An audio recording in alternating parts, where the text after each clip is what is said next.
2009 साली तुम्ही लढला, 2014ला तर तुमचा दारुण पराभव झाला आणि आता तुम्ही लोकसभेची जी स्वप्न पाहताय, तुम्ही लोकसभा तर सोडा, तुमची विधानसभा पण पुन्हा तुम्ही निवडून येऊ शकत नाही। न्यूजमध्ये राहण्यासाठी तुम्ही राज्याचे कर्तबगार नेते देवेंद्रजींवरती आरोप करत असताल, त्यांच्याशी तुमची तुलना करत असताल तर तुम्हाला पुणेकर माफ करणार नाहीत।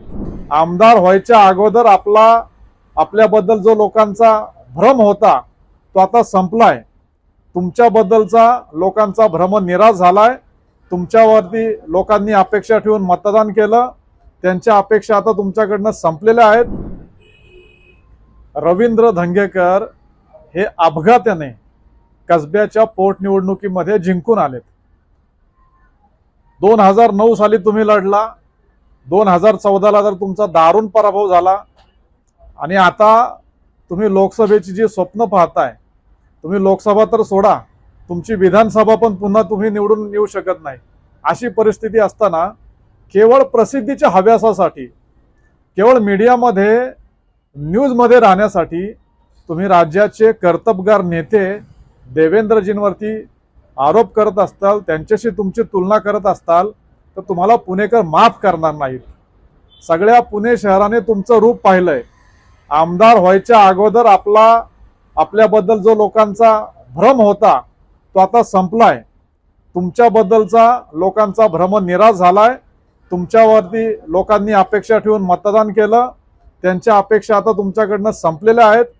पुणेकरांना, कसब्यातल्या लोकांना माहिती आहे तुम्ही पुणेकरांची दिशाभूल करत आहात आणि देवेंद्रजी तर राज्याचे नेते आहेत। देवेंद्रजी 5 वर्ष मुख्यमंत्री असताना पारदर्शक सरकार आपल्या महाराष्ट्राला दिलं।